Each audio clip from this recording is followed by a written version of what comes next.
اعوذ باللہ من الشیطان الرجیم بسم اللہ الرحمن الرحیم السلام علیکم ورحمۃ اللہ وبرکاتہ۔ ڈیئر اسٹوڈنٹس، جیسے کہ آپ جانتے ہو تاریخ جماعت ہفتم کا دوسرا چیپٹر کا آغاز ہم کر چکے ہیں۔ آج اس کے آخری لیکچر کی طرف جا رہے ہیں۔ آخری لیکچر کو دینے سے پہلے گزشتہ لیکچر سے جتنے بھی لیکچرز ہو چکے ہیں اس میں سے اہم سوالات میں آپ کے ذہن نشین کرنا چاہتا ہوں، اینڈ آئی ہوپ اس کے آنسر بھی آپ کو آتے ہوں گے۔ تو اسٹوڈنٹس، ہر سوال کے دوران تقریباً 5 سیکنڈ تک میں بریک کروں گا، اس کے بعد آپ نے کریکٹ آنسر اپنے مائنڈ میں لے کر آنا ہے، ٹھیک ہے؟ تو اسٹوڈنٹس، ریڈی فار کوشچنس؟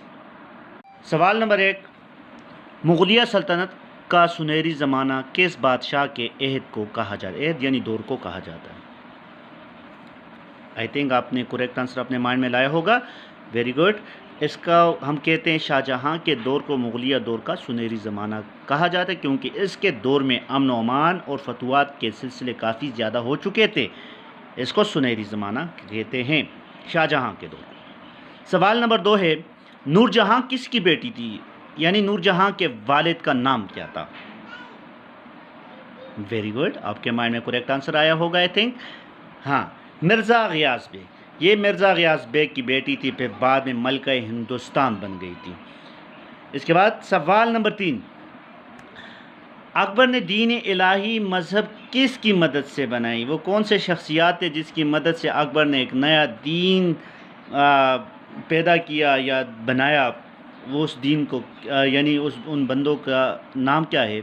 تو ہم کہہ سکتے ہیں اس کا نام تھا ابو فضل اور فیضی، جس کو تاریخ میں 9 رتن سے بھی یاد کیا جاتا ہے۔ یعنی کہ 9 درباری ایسے تھے کہ جو اکبر کے کافی زیادہ قریب تھے اور اکبر کافی ان سے ہیلپ لیا کرتا تھا۔ آخری سوال ہے اسٹوڈنٹس، آخری عظیم مغل حکمران کون تھا؟ یہی آج کا ہمارا لیکچر ہے۔ یعنی کہ مغل حکمرانوں میں جو پہلے 6 بادشاہ گزرے ہیں وہ کافی زیادہ طاقتور تھے۔ تو آج کا ہمارا ٹاپک ہے اورنگزیب عالمگیر، جس کو تاریخ میں معین الدین اورنگزیب عالمگیر کے نام سے یاد کیا جاتا ہے۔ تو آج کے لیکچر کی طرف جانے سے پہلے اسٹوڈنٹس میں تھوڑے سے انسٹرکشن آپ کو دیتا جاؤں۔ یہ ہمارا لانگ کویشچن کا حصہ ہوگا یہ لیکچر، اور اس میں تقریباً 2 شارٹ کویشچن بھی ہوں گے۔ تو آپ لوگ انتہائی غور سے اس لیکچر کو آپ لوگوں نے سننا ہے، اور جو بھی نیو ٹرمینالوجی آئے تو اس کو آپ لوگوں نے انڈر لائن کرنا ہے۔ تو students, now open your books. آج ہمارا اس چیپٹر کا 4تھا لیکچر ہے، لیکچر نمبر 4۔ تو ہمارا ٹاپک ہے اورنگزیب عالمگیر، آخری عظیم مغل حکمران۔ تو اسٹوڈنٹس، ہم جانتے ہیں کہ بابر وہ شخصیت تھے جس نے مغل سلطنت کی بنیاد رکھی تھی، اور یہ وہ بادشاہ تھے جس پر ہندوستان میں مغل سلطنت یعنی عظیم مغل حکمرانوں میں آخری بادشاہ جس کو سمجھا جاتا ہے، یعنی کہ مغل سلطنت کا آخری عظیم حکمران۔ یہاں تک ہم یہ نہیں کہہ سکتے کہ مغل سلطنت کا خاتمہ ہو گیا تھا، لیکن اس کے بعد جتنے بھی بادشاہ آئے وہ کمزور تھے، جسمانی طور پر نہیں بلکہ سیاسی طور پر۔ ان کو کاروبار سلطنت میں کوئی دلچسپی نہیں تھی۔ اس کے بعد مغلوں کا کمزور دور شروع ہو جاتا ہے، اور یہ وہ طاقتور بادشاہ ہے۔ اس کے بعد مغلوں کا کمزور دور شروع ہو جائے گا۔ اورنگزیب عالمگیر اور آخری عظیم مغل حکمران۔ سب سے پہلے اس کی بایوگرافی کی طرف جاتے ہیں اسٹوڈنٹس۔ اورنگزیب عالمگیر کون تھا؟ سوال نمبر 1، اورنگزیب عالمگیر 24 اکتوبر 1618 کو دکن کے سرحد کے قریب پیدا ہوا۔ یعنی کہ دکن کون سا؟ یعنی کہ اگر ہم ہندوستان کی بات کریں تو جنوبی علاقہ دکن کا علاقہ ہے۔ دکن حیدرآباد بھی ہوتے، اور ہندوستان کا ایک بہت اہم شہر جس کو ہم دکن کہتے ہیں۔ تو دکن کی بالکل باؤنڈری پر یعنی کہ سرحد کے قریب پیدا ہوا۔ اس کے بعد بچپن ہی سے اس کا رجحان مذہب کی طرف زیادہ تھا۔ یہ وہ واحد بادشاہ تھا کہ جو اپنی زندگی شرعی حدود کے اندر رہ کر گزارنا چاہتا تھا۔ یہ وہ بادشاہ تھا جس کو موسیقی سے بالکل لگاؤ نہیں تھا۔ اگر مغل حکمرانوں کی بات کریں تو تمام لوگ جتنے بھی بادشاہ گزرے ہیں ان کو موسیقی کافی زیادہ پسند تھی، اور یہ ایک مذہبی بندہ تھا۔ اس کا رجحان مذہب کی طرف تھا، اور یہ انتہائی سادہ بادشاہ تھا۔ 1636 میں اسے دکن اور 1647 میں اسے گجرات کا گورنر مقرر کیا گیا. پہلے تو اس کو گجرات اور دکن کا گورنر مقرر کیا. ڈیٹس اپنے مائنڈ میں رکھیں.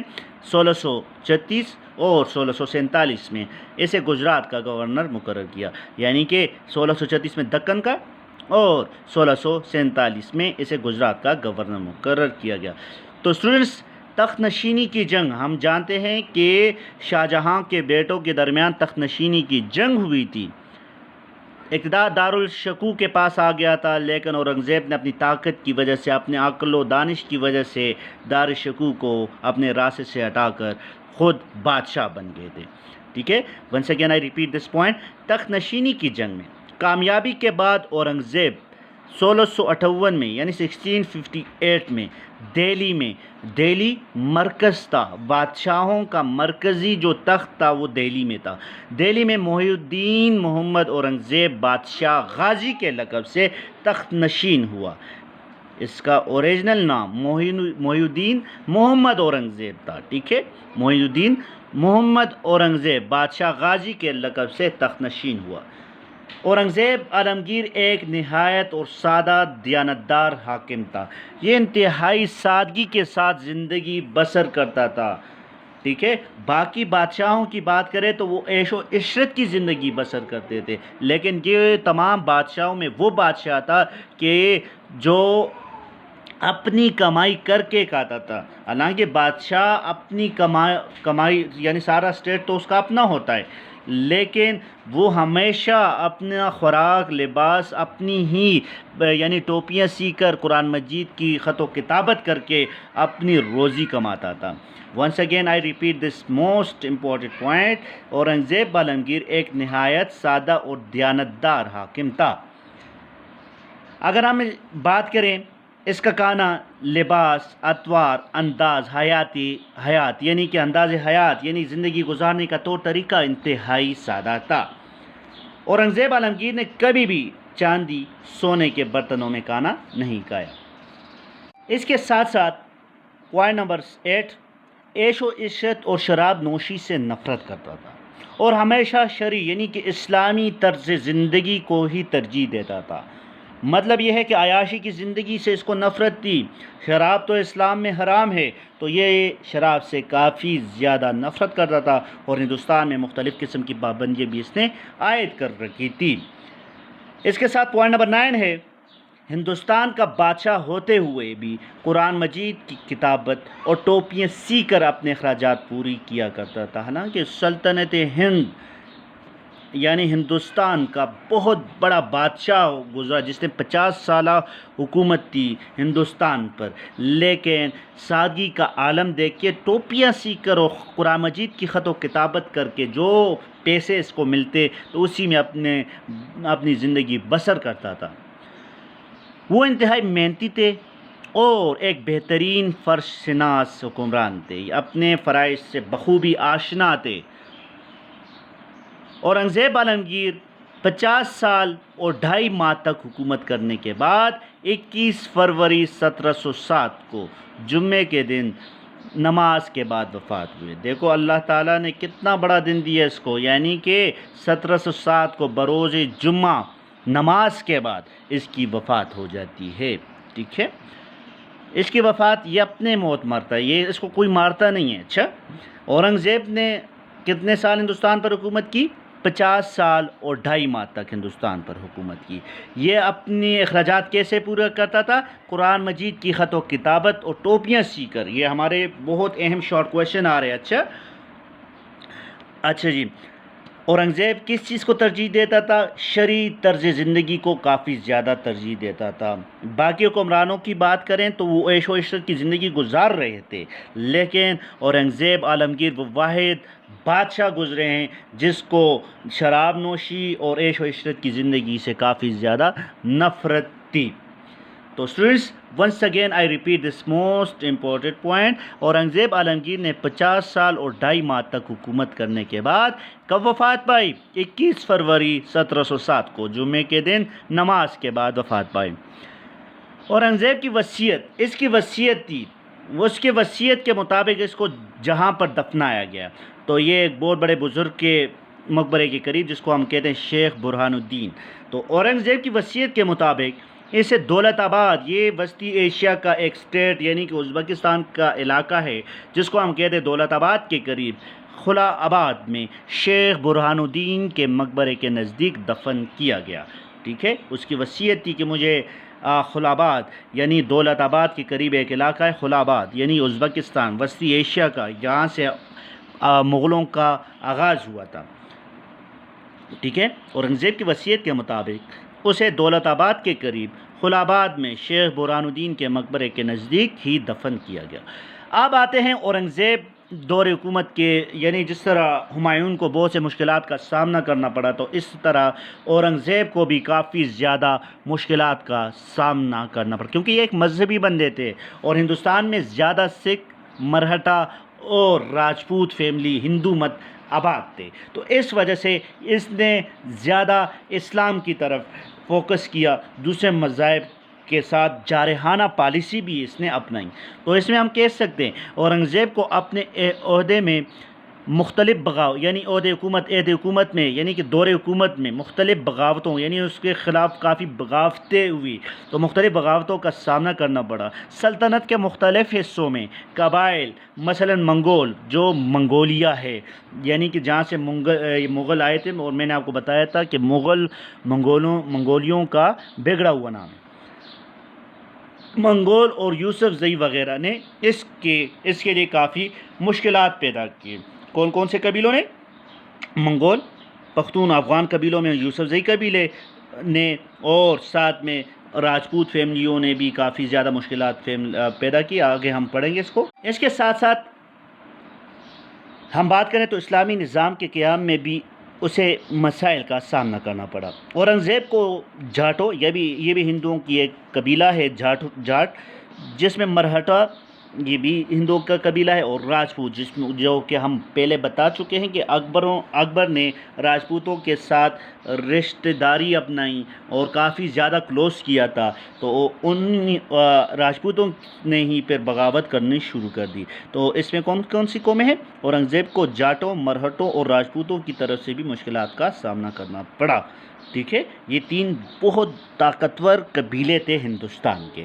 اگر جاٹوں کی بغاوت کی بات کریں تو اسٹوڈنٹس، ہندوستان کے میتھرا کے جاٹ، میتھرا بھی ہندوستان یعنی کہ پنجاب سائڈ پہ میتھرا قبیلہ آباد تھا، اور میتھرا کی جاٹوں نے مغل سلطنت کے خلاف بغاوت کی، اور ساتھ میں جاٹوں نے اپنے سردار گوکل کی سرکردگی میں قتل و غارت شروع کر دی، یعنی ہندوستان میں فسادات برپا کرنا شروع کر دیے، اور ساتھ میں شاہی فوج نے راجہ رام کو شکست دی اور وہ میدان جنگ میں مارا گیا۔ تو مین کے میترا جاٹوں نے پورے ہندوستان پر اپنی گرفت مضبوط کر دی تھی۔ اس کے ساتھ سکھوں کی مزاحمت کی بات کریں تو سکھوں کی مزاحمت، سکھوں کے 9 گرو یعنی کہ 9 گرو سکھوں کی مذہبی پیشوا گرو تابے بہادر نے اورنگزیب کی پالیسیوں سے اختلاف کیا۔ گرو نانک کی بات نہیں کر جس نے سکھ مت کی تعلیمات کی پرچار کی تھی، یہ 9th ون۔ 9 گرو نانک یعنی سکھوں کے مذہبی پیشوا گرو تابے بہادر نے اورنگزیب کی پالیسیوں سے اختلاف کیا اور مذمت شروع کی کہ جس کی پاداش میں اورنگزیب نے انہیں گرفتار کر کے جیل میں ڈال دیا گیا۔ تو اس وجہ سے پھر بہت سے سکھ اورنگزیب کے خلاف ہو گئے تھے۔ اس کے ساتھ ساتھ راجپوت بغاوت کی بات کریں تو اکبر کے سلوک کی وجہ سے راجپوت مغلوں کے وفادار بن گئے تھے، یعنی اکبر نے کافی بہترین سلوک کیا تھا راجپوتوں کے ساتھ، اور راجپوت مغلوں کے وفادار تھے، لیکن نرمی سے فائدہ اٹھا کر راجپوت طاقت پکڑتے گئے، یعنی کہ جتنے بھی راجپوت تھے کافی زیادہ سٹرونگ ہو گئے ہندوستان میں۔ اورنگزیب نے راجپوتوں کی بغاوت کو کچلنے کے لیے کئی فوجیں بھیجی، اور آخرکار خونریز جنگوں کے بعد راجپوتوں کی بغاوت کو دبایا گیا اور ان علاقوں پر حکومت کی عملداری قائم کی۔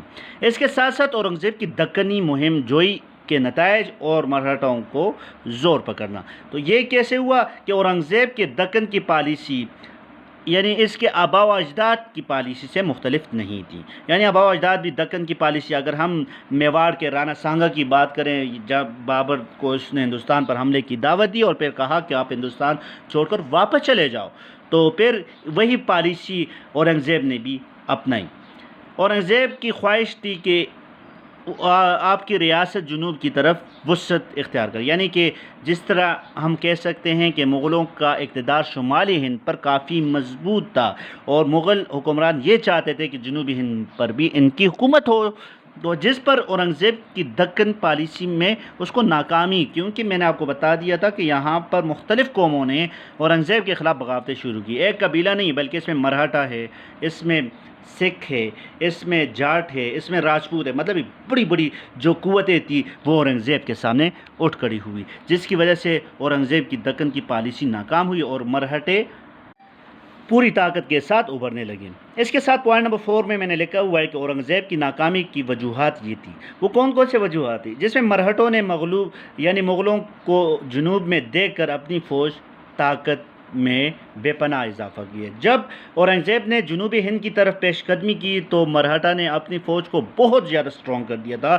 اور اپنی فوج میں بے پناہ اضافہ بھی کر لیا تھا. یہ بہت بڑی ریزن ہے کہ اورنگزیب کی ناکامی کی. اس کے ساتھ ساتھ مرہٹا سربراہ شیواجی نے مغلوں کی اوسان خطا کر دی. شیواجی جو تھے مرہٹا کے سربراہ تھے، سردار تھے، تو انہوں نے بھی مغلوں کے اوسان خطا، مطلب اس نے بھی بہت بڑی فوج اکٹھی کر کے مغلوں کے مقابلے میں آ گئے تھے، جس پر مرہٹا طاقت اورنگزیب کی ناکامی کا سبب بھی بنی. یعنی کہ اس کے بعد اس کی ناکامی کا سبب بھی مرہٹا بن گئے تھے.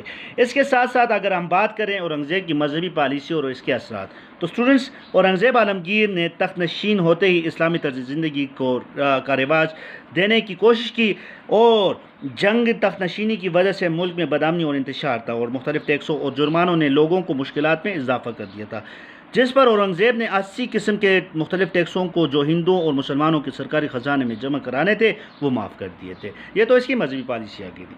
تو اسٹوڈنٹ، بر صغیر پاک و ہند کی تاریخ میں اورنگزیب کے مقام کی بات کریں تو اسٹوڈنٹس، اورنگزیب عادات میں سادہ، محنتی، فرض شناس اور نیک زندگی گزارنے والا بادشاہ تھا. وہ ذاتی خرچ کے لیے خزانے سے ایک پیسہ نہیں لیتا تھا اور اپنے ہاتھ سے ٹوپیاں سی کر اور قرآن پاک کی خط و کتابت کر کے گزارا کرتا تھا. سیاست میں اعلیٰ قابلیت اور تدبر کا مالک تھا. وہ قلم اور تلوار دونوں کا استعمال اچھے سے کرتا تھا. تو اسٹوڈنٹس، یہ تو آج کا ہمارا لیکچر تھا. I hope and I think آپ کو اچھے سے سمجھ آئی ہوگی. اب اس کے مین پوائنٹس کو میں دوبارہ سے دہراؤں گا. اسٹوڈنٹس، آج کا ہمارا لیکچر ہے اورنگزیب عالمگیر، آخری عظیم مغل حکمران. اورنگزیب عالمگیر 24 اکتوبر 1618 کو دکن کے سرحد کے قریب پیدا ہوا. بچپن ہی سے اس کا رجحان مذہب کی طرف زیادہ تھا. 1636 میں اسے دکن اور 1647 میں اسے گجرات کا گورنر مقرر کیا. تخت نشینی کی جنگ میں کامیابی کے بعد اورنگزیب 1658 میں دہلی میں محی الدین محمد اورنگزیب بادشاہ غازی کے لقب سے تخت نشین ہوا. اس کے ساتھ ساتھ اگر ہم بات کریں، اورنگزیب عالمگیر ایک نہایت سادہ اور دیانتدار حاکم تھا. آپ کا کھانا، لباس، اطوار اور انداز حیات بہت سادہ تھا. اورنگزیب عالمگیر نے کبھی چاندی سونے کے برتنوں میں کھانا نہیں کھایا. اس کے ساتھ ساتھ عیش و عشرت اور شراب نوشی سے نفرت کرتا تھا اور ہمیشہ شرعی زندگی یعنی اسلامی زندگی کو ترجیح دیتا تھا. ہندوستان کا بادشاہ ہوتے ہوئے بھی قرآن مجید کی کتابت اور ٹوپیاں سی کر اپنے اخراجات پورے کیا کرتا تھا. اس کے ساتھ ساتھ وہ انتہائی محنتی تھے اور ایک بہترین اور فرض شناس حکمران تھا. اورنگزیب عالمگیر 50 سال اور 2.5 ماہ تک حکومت کرنے کے بعد 21 فروری 1707 کو جمعے کے دن نماز کے بعد وفات پائی. اورنگزیب کی وصیت کے مطابق اسے دولت آباد کے قریب خلاباد میں شیخ برہان الدین کے مقبرے کے نزدیک دفن کیا گیا. اورنگزیب دور کے مختلف مراحل اور مشکلات، اگر بات کریں مشکلات کی تو اورنگزیب کو اپنے عہد میں مختلف بغاوتوں کا سامنا کرنا پڑا. سلطنت کے مختلف حصوں میں مختلف قبائل مثلا منگول اور یوسفزئی وغیرہ نے اس کے لیے کافی مشکلات پیدا کیے.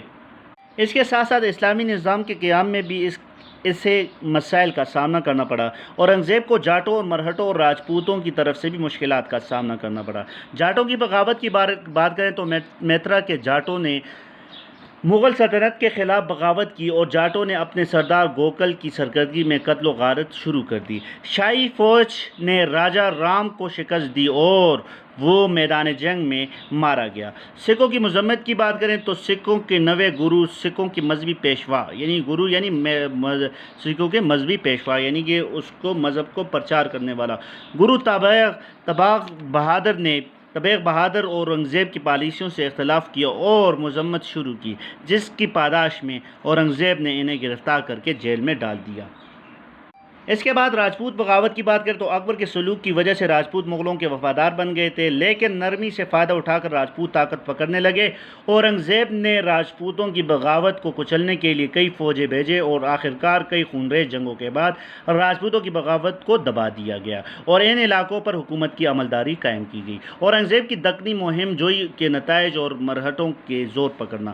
اورنگزیب کی دکن کی پالیسی آپ کے آباء و اجداد پالیسی سے مختلف نہیں تھی۔ اورنگزیب کی خواہش تھی کہ آپ کی ریاست جنوب کی طرف وسعت یعنی کہ پھیلاؤ اختیار کر جائے۔ اورنگزیب دکن کی پالیسی ناکام ہوئی اور مرہٹے طاقت پکڑنا پوری طاقت کے ساتھ ابھرنے لگے۔ اورنگزیب کی ناکامی کی وجوہات یہ تھی کہ مرہٹوں مغلوں کو جنوب میں دیکھ کر اپنی فوجی طاقت میں بے پناہ اضافہ کیا۔ مرہٹا سربراہ شیواجی نے مغلوں کے اوسان خطا کر دیے اور مرہٹا طاقت اورنگزیب کی ناکامی کا سبب بھی بنی۔ اورنگزیب کی مذہبی پالیسی کی بات کریں تو یہ ایک مذہبی بندہ تھا، اور برصغیر پاک و ہند کی بات کریں تو یہ ایک سادہ اور باوقار انسان تھا، اور جس نے تقریباً 50 برس ہندوستان پر حکومت کی۔ تو اسٹوڈنٹ یہ تو آج کا ہمارا لیکچر تھا۔ I hope and I think آپ کو سمجھ آئی ہوگی۔ آج کے لیکچر کے آپ لوگوں کا ہوم ورک یہ ہے، اسٹوڈنٹس ہوم ورک یہ ہے کہ اس لیکچر کے تمام اہم پوائنٹ جو میں نے آپ کے سامنے ریپیٹ کیے، سارے پوائنٹس آپ لوگوں نے کیا کرنے ہیں، خوبصورت کر کے اسائنمنٹ پیجز پر لکھنے ہیں۔ Thank you very much. اللہ نے کے بعد خدا حافظ۔